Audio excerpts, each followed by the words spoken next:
tweyongere onako olweggulo Abitex ya kulembere mba promoter kuva ku wingi Abitex oyo baamutwala mu kooti balina sente ze baafuna kakati ne bazeegabanya mbu kakati nabawo oluuyi lw'aba promoter olutaali lumativu ne luddukira mu kooti kati onako olwejjo omusango gwasaliddwa mu favor y'aba Abitex ebagwangudde soko tuweeko katono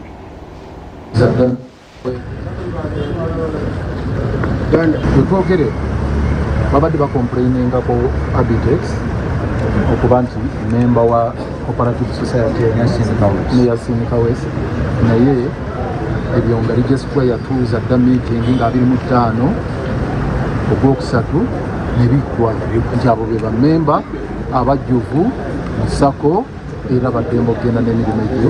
mu maaso minutes weziri kooti ekakasizza okulonda kwawedde bulungi naye abalondeddwa be batuufu okugjako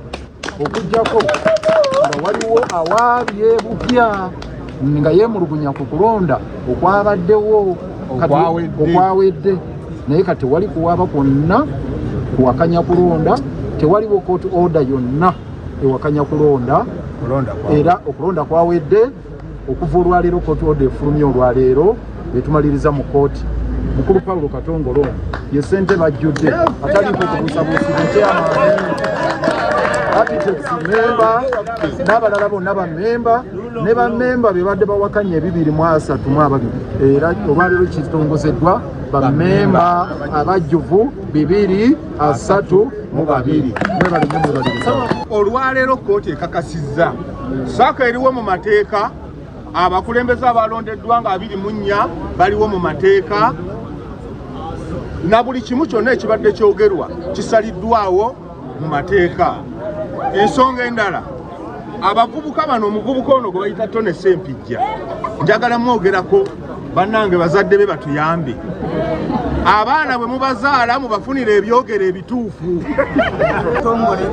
ye chairman wa Sako Mutema sisobola kudda mu bigambo bye nekyenkola wano ninga akolesa naye kyenjagala mbategeeze mwenna bamemba ba Uganda Music Promoters Sako nti abaseketerezi nga bakulemberwamu Balamu ne ttiimu ye tubawangudde olwaleero tugenda kumaliriza ate tubatutte mu kooti.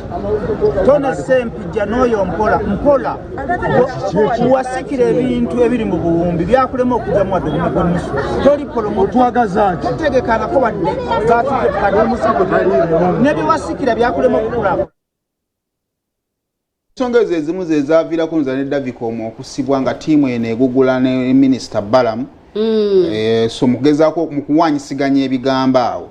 Davicom we baamusibira naye kale nabo tubakulisaayo kakati nga tumaliriza ensonga